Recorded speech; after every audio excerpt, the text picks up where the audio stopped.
All right, as we revisit April 27, 2011, it's been 15 years ago. JP, that's hard to believe.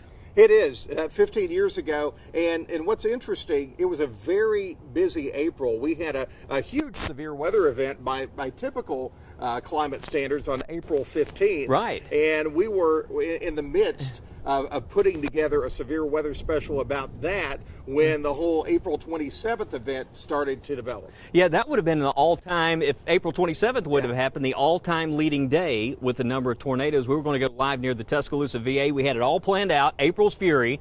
And then soon as we started to have this big show, we started seeing the data for what would happen soon later. You know, as bad as April 27th was in terms of damage, if there was any good thing about it, it was fairly easy to forecast days ahead. And we're talking 5-6 days. We were starting to see very strong signals that this would be a widespread, very detrimental severe weather event in terms of just how large and widespread and the scale of it would be. You know, every time I talk to someone looking back at April 27th, I hear from so many people that talk about the sound of your voice that night before this all happened. This is one of the nastiest probably we've seen in a long time. Currently, we're under a moderate risk for severe weather, and a moderate risk, this was actually issued yesterday for us, that far out is unheard of from the Storm Prediction Center. This was going to be one of those first alert weather days that could be a generational event.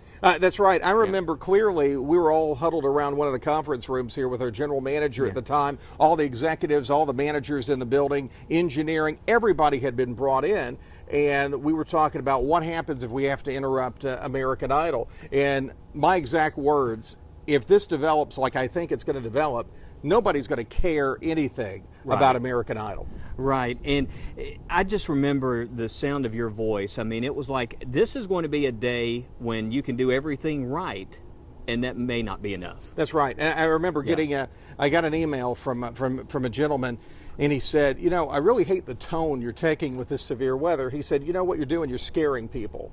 And I responded back to him, I'm like, you know, sometimes I think it's a big enough event, you kind of need to be scared, so you act on it, because this was going to be, I mean, we saw variables in this that we had never seen before in model data that are off the scale. And if all of it, and it wasn't just one model, it's multiple models showing this. Right. We knew that, unfortunately, some people would do everything the right way and still may not survive it. When you've got every model pointing at this possible scenario, you've got to warn the public. You've got to be ready for something like this. And we, of course, knew about the afternoon, but that morning round, it really overperformed in a way. The morning, we expected some storms in the morning, but not to that magnitude. Lots of trees down Warrior Road in the Avenue R area. Altadena in southern Jefferson going into North Shelby, that area a problem. We also know Highway 280. Coming in on 280 westbound into the city, just past Cahaba River Road, there were a lot of trees down across the road. Low power lines right at, is it Mountain Brook Community Covenant Church? Community Church, just past Dolly Ridge. There it That's is. 280? That is 280. Wow. You're looking at eastbound there in the eastbound lane. That in itself would have been one of our pretty significant severe weather events had we just had the morning, because we had tornadoes, we had the derecho, the high wind, widespread event that did a whole lot of damage, knocked out a lot of power. And you got in here first that morning as the storms rolled in from Mississippi, and I'm rolling in shortly after. Trees, you know, Cahaba Heights, what a mess. Moody, we had tornado damage. Tuscaloosa, had a tornado there, and it was just a mess that morning. It was, and just how quickly that moved across the state. It moved through so quickly, and then it was like this. The sun was out. And I never will forget, I had a call from the Tuscaloosa News. A reporter called and said, well, it looks like you guys missed the timing on this. And I told the reporter, I said, no, we haven't quite missed the time on this. The main show, the main event, the main concern hasn't even started, but all that instability was building quickly. One of my concerns with that is, here's the big event during the morning that people would think, and they would settle down and look at a pretty day and go about their business and not pay attention to what was was going to happen. That was kind of the prelude of what was going to happen later in the afternoon. That was going to be, the atmosphere had a large gap in time to recover. And the thing was, is that morning round, it had such a huge impact. A lot of folks, even during that time in between, were still out cleaning up, cutting trees out of the, removing trees out of the road. So they were unaware of what was happening as soon as we started seeing those tornadoes popping, and that one in Smithville, Mississippi, and then we had Coleman County. I never will forget the first of the day in that afternoon that popped up. I never will forget you standing in front of that camera at the Coleman Savings Bank and watching that tornado move through downtown Coleman. We do have what appears to be a funnel. You might want to go ahead and just share that with the National Weather Service, that our camera is picking up a funnel, definitely a wall cloud there. There you go. If we just hold it right there. 3 minutes downtown Coleman. Make sure you are in your safe place. Yeah, we had that one, and then early in the day we also had the Hackleburg tornado, which we know that turned out to be an EF5, which really just wiped out that city.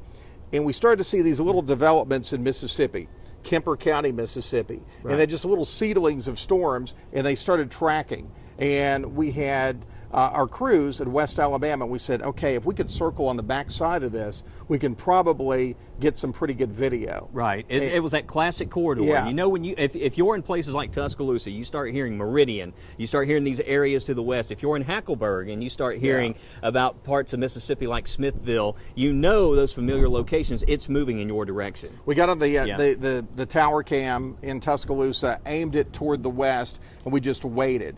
And I'll never forget, we had Dennis Washington, who was in the storm tracker at that point, and he had a great visual on the storm. And then we waited on that storm to move into Tuscaloosa because that's where it was tracking. And there it was. And first thing I saw when I saw that, it looked like special effects out of a movie that's produced in Hollywood. It looked like CGI or something, and not real. It was unreal for me, having seen that in 2000 on camera, to see it happen again in that short amount of time, capturing two massive tornadoes like this.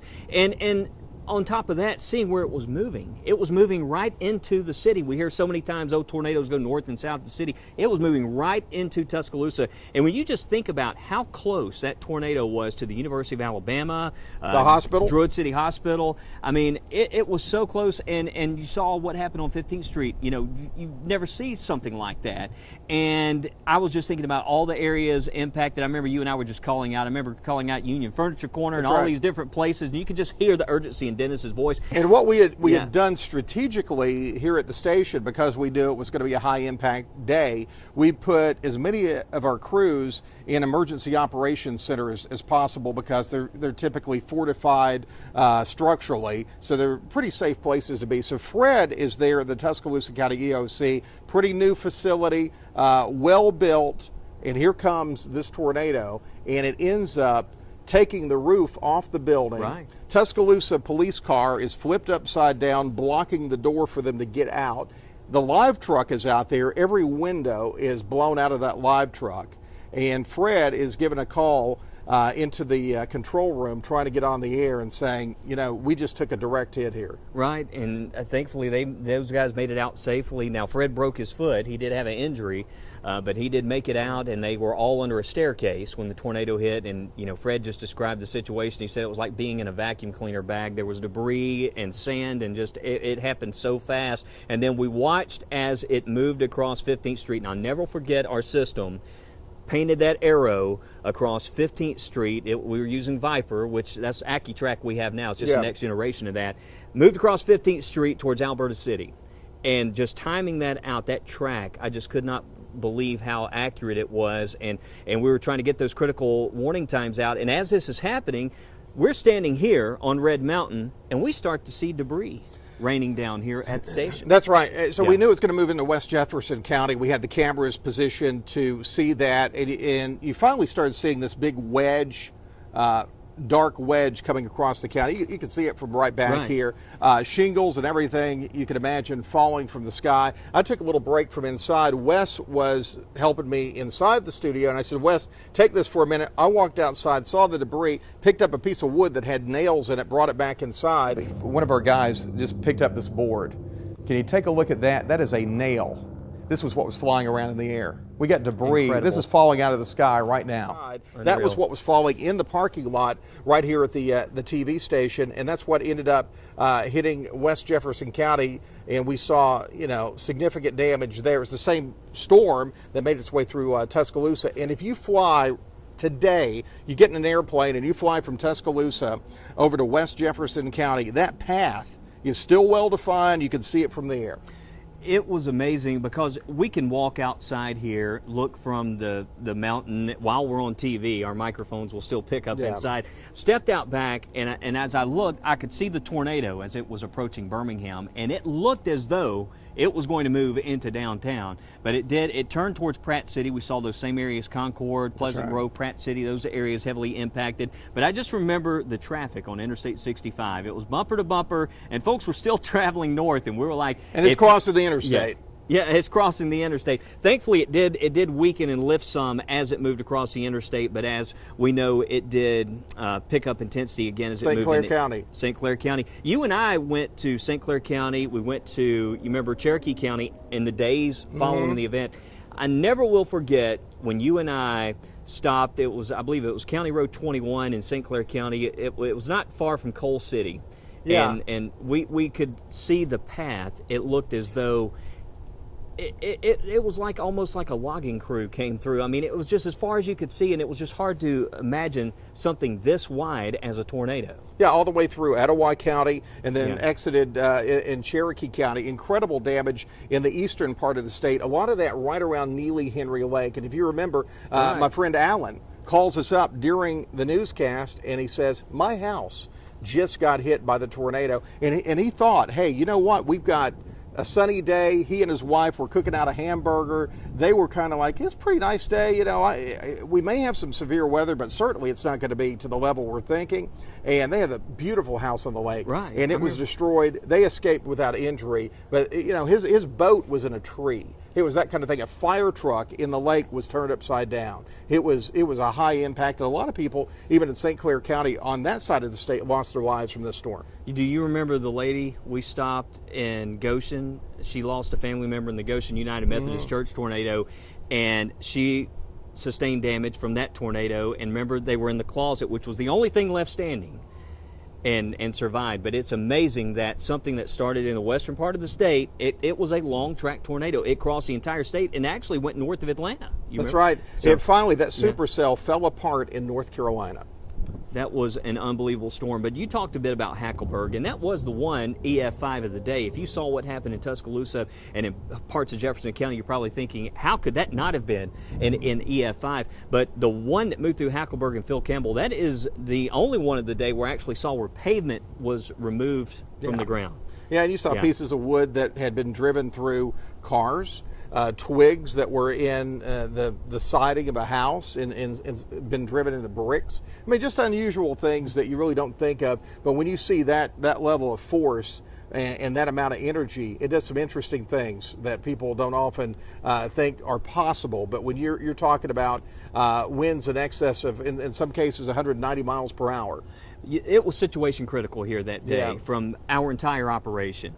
And at one point, it was just a couple of us in the studio. Everybody else had evacuated, gotten their safe places, and we were on the air. We were on the air. There was the one I never will forget. We were tracking the one from Tuscaloosa to Jefferson County, and at the same time, there was another EF4 that was moving into Bibb County. So we had two significant major tornadoes that were moving through at the same time. You have to do a bit of kind of juggling in between. Weather triage. You have to figure out which one is the worst storm and kind of take it by the level of intensity and where is that storm going? Is it going into a highly populated area or is it going into a more remote area? So you cover them all, but you pick it, you prioritize.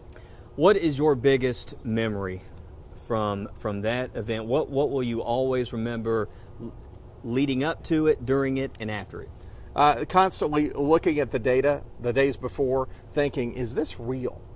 Is this real? Certainly, there's got to be something wrong here because I've never seen extreme values like this. All the severe weather parameters that you look at, the CAPE, the EHI, storm relative helicity, all of those numbers that you hear us talk about, and sometimes we talk about in our social media posts, that got my attention. And then afterwards, just being able to visualize it not only in person but on our tower cams, how big those storms were, and they did look like, you think about a tornado, you think about the classic Wizard of Oz type tornado, and they really did look like the TV tornado, so to speak. They did. Were rain wrapped. You could or clearly Twister see. or whatever you would see in a movie.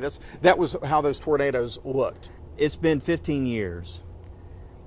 What do you want people to always remember as time goes on? Yeah, I think you got to take weather seriously. Obviously, there's a lot of things dangerous in this world. Most of the time, it's not the weather that gets you, but weather, it can, and it can be real bad. When you look at this part of the country compared to even Oklahoma.